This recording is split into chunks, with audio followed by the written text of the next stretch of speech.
Kidney के रोगी होते हैं उनको डाइट में बहुत सारे रिस्ट्रिक्शन लगाए जाते हैं, लेकिन सबसे ज़्यादा पोषक तत्वों की ज़रूरत तो किडनी के रोगी को ही होता है।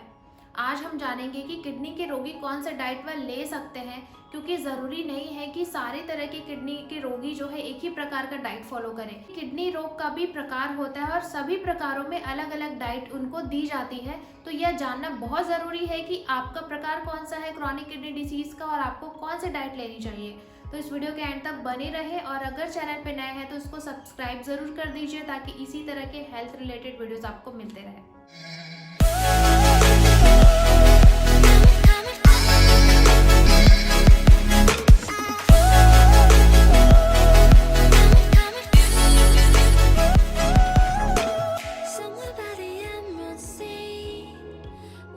बिना यह जाने कि किडनी रोग क्या है, क्रॉनिक किडनी डिसीज़ क्या है, यह कितना भयावह है हमारे लिए, इसके खान पान को फॉलो करना थोड़ा मुश्किल होता है। तो सबसे पहले हम जानेंगे कि यह क्या है, कितने प्रकार के होते हैं, इसमें खान पान ज़रूरी क्यों होता है। किडनी डिसीज़ बेसिकली जब हमारा किडनी जो है काम नहीं कर पाता है तो यह वेस्ट प्रोडक्ट को फिल्टर नहीं कर पाता, क्योंकि किडनी का काम ही होता है गंदगी को शरीर से बाहर निकालना।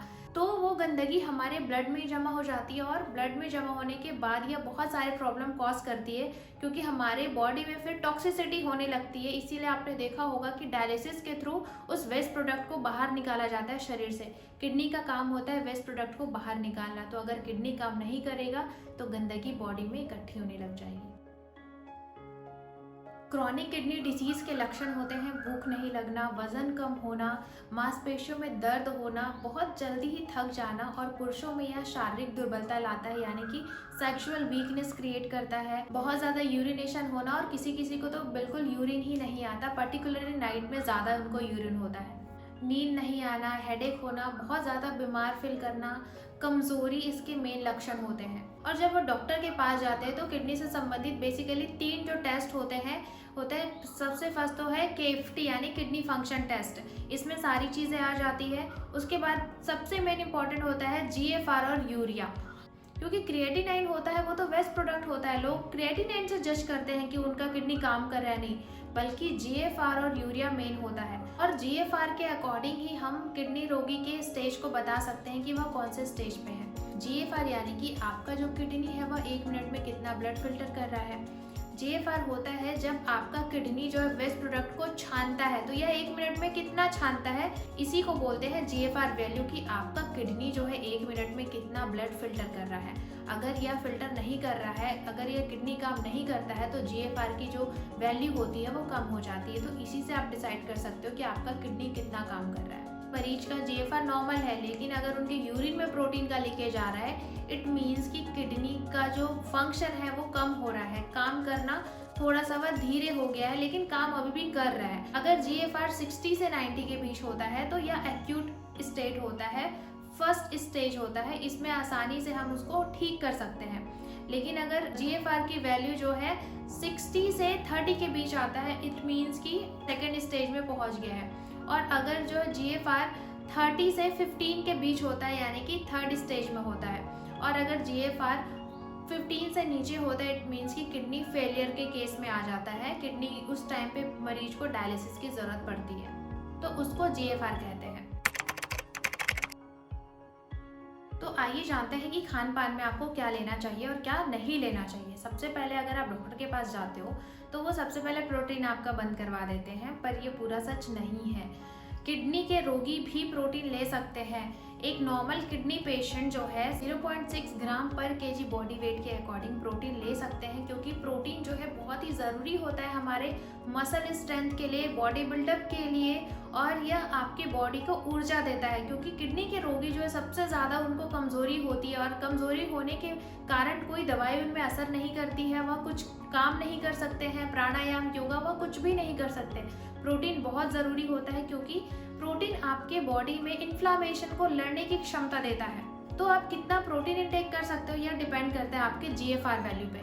अगर आपका GFR नॉर्मल है तो आप 1.2 ग्राम पर केजी बॉडी वेट के अकॉर्डिंग प्रोटीन ले सकते हैं। और अगर आपका GFR जो है 60 से नीचे है तो आप 0.6 to 0.8 ग्राम पर केजी बॉडी वेट के अकॉर्डिंग प्रोटीन ले सकते हो। और अगर आपका GFR जो है 15 से नीचे है, यानी कि आपका डायलिसिस चल रहा है, तो डायलिसिस के दौरान तो आपको ज़्यादा प्रोटीन इंटेक की ज़रूरत होती है, क्योंकि उस टाइम बॉडी को ज़्यादा एनर्जी चाहिए और ऑलरेडी आपका बॉडी फिल्टर कर पा रहा है। फॉर एग्जाम्पल, अगर आपका वेट 50 है और आपका GFR वैल्यू जो 60 है, तो आप पर डे 30 ग्राम प्रोटीन ले सकते हैं। हर एक की बॉडी में प्रोटीन की ज़रूरत होती है। प्रोटीन सोर्स के लिए बीन्स बहुत ही अच्छा सोर्स है। आप नट्स ले सकते हैं, आलमंड, वॉलनट्स ले सकते हैं, आप सोया के प्रोडक्ट्स ले सकते हैं, टोफू भी ले सकते हैं, बहुत ही अच्छा होता है। तो 30 ग्राम प्रोटीन तो एटलीस्ट लेना ही चाहिए। प्रोटीन के लिए जो है प्लांट बेस्ड प्रोटीन का ही चुनाव करें, एनिमल प्रोटीन बिल्कुल अवॉइड करें। इवन आपको दूध भी नहीं लेना है, तो इस बात का बिल्कुल ध्यान रखें। कैलोरी बहुत इंपॉर्टेंट होता है, ये फ्यूल होता है जो आपकी बॉडी को एनर्जी देता है। कैलोरी इज इक्वल टू ऊर्जा, एनर्जी। बिना कैलोरी के प्रोटीन का डाइजेशन नहीं होता, और अगर आप कैलोरी नहीं लेते हो, केवल प्रोटीन लेते हो, तो आपका प्रोटीन जो है आपके मसल में, टिश्यूज में बिल्डअप होना चालू हो जाएगा, और यह आपके बॉडी में यूरिया को भी बढ़ा सकता है, क्रेटिनाइन को भी बढ़ा सकता है। तो कैलोरी उतनी ही ज़रूरी है प्रोटीन के साथ। तो कैलोरी के लिए आप खाने में रोज़ाना फलों का सेवन करें। एप्पल, पेयर्स, पपाया, गुआवा, ये सारे फल आप ले सकते हैं। इसके अलावा लेंटिल्स ले सकते हैं। लेंटिल्स में केवल आप ले सकते हो मूंग की दाल और अरहर की दाल। बहुत ही आसानी से यह हमारे शरीर में डाइजेस्ट हो जाता है। और अगर आपकी बॉडी में पोटेशियम का लेवल नॉर्मल है, तो आप लो पोटेशियम डाइट ले सकते हो, जैसे carrot, pears, apple, apricot, radish, lettuce, mushroom, cucumber, cauliflower, strawberries, almonds, blueberries, leafy green vegetables, cabbage, kale, spinach, ये सारे फ्रूट्स और वेजिटेबल्स में लो पोटेशियम होता है। इसको आप बिल्कुल कंज्यूम कर सकते हो। इसके साथ ही लौकी, तोरई, टिंडा बहुत ही अच्छा होता है किडनी के रोगी के लिए। हमारा किडनी जो है पोटेशियम को फिल्टर नहीं कर पाता, अगर वो काम करना बंद कर देता है, तो इसीलिए आपको पोटेशियम वाली चीज़ें, जिसमें ज़्यादा पोटेशियम होती है, वो चीज़ें अवॉइड करनी है, जैसे अरबी, आलू, टमाटर, कद्दू, संतरा, खरबूज, आम, केला, भिंडी, पालक, सलजम, बीटरूट, ये सारे जो है अवॉइड करें, क्योंकि इनमें पोटेशियम का लेवल ज़्यादा होता है, या आपकी किडनी को नुकसान कर सकता है। इसके साथ ही फलों में जितने भी खट्टे फल होते हैं उसे ना लें, क्योंकि किडनी के रोगी में क्या होता है, उनका किडनी जो है फिल्टर नहीं कर पाता है, तो शरीर की गंदगी जमा होती है। इससे आपके ब्लड का pH भी डाउन होता है, हमारे खून की जो एसिडिटी है वो बढ़ जाती है। इसके लिए खट्टे फल अवॉइड करें, क्योंकि इससे आपकी बॉडी का पित्त लेवल बढ़ता है। तो जितने भी खट्टे हैं, फर्मेंटेड चीज़ें हैं, वो किडनी के रोगी ना लें। जनरली सोडियम इंटेक जो है अवॉइड ही करवाते हैं, क्योंकि सोडियम आपका किडनी फिल्टर नहीं कर पाता, और सोडियम की कंजप्शन से आपके बॉडी में फ्लूइड बढ़ता है, यानी कि जहाँ सोडियम होता है वहाँ पानी होता है। साधारण भाषा में नमक का प्रयोग आपको कम करना है। लेकिन बहुतों में यह देखा गया है कि शरीर में सूजन है, किडनी डैमेज है, फिर भी सोडियम का लेवल नॉर्मल रहता है। उस कंडीशन में आप रोज़ 1 टीस्पून सोडियम यानी कि नमक का इस्तेमाल कर सकते हैं। यह बिल्कुल सेफ है, इससे किसी भी प्रकार की परेशानी नहीं होगी, बशर्ते ज़्यादा इसका प्रयोग ना करें।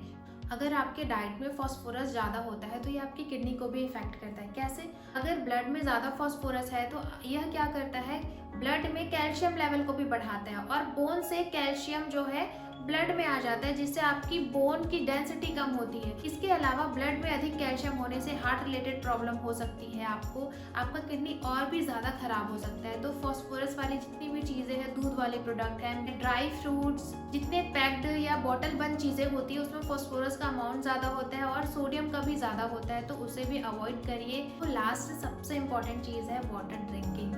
बहुत सारे लोगों को ये चीज़ें नहीं पता होती है। किडनी के रोगी को बिल्कुल कम पानी पीना है, क्योंकि किडनी काम नहीं कर रहा है या फिल्टर नहीं कर पाएगा, और जो पानी आप ले रहे हो आपके शरीर में ही जमा होके अदर प्रॉब्लम कॉज करेगा, शरीर का सूजन बढ़ा देगा और हार्ट रिलेटेड प्रॉब्लम कॉज करेगा, आपका बीपी बढ़ा सकता है। तो आपको केवल 1 से 1.5 लीटर पानी लेना है। ये भी डिपेंड करता है, जो आपके डॉक्टर होंगे वो आपको प्रिस्क्राइब करेंगे आपके GFR वैल्यू के अकॉर्डिंग। तो आज के लिए केवल इतना ही। हमने जाना कि आप डाइट में क्या ले सकते हो, क्या नहीं ले सकते हो। हम अगले वीडियो में जानेंगे कि आप इसके लिए कौन सी थेरेपी घर पे कर सकते हो, यह बिल्कुल सेफ है और यह आपकी किडनी के कार्य करने की क्षमता को बढ़ा देगा।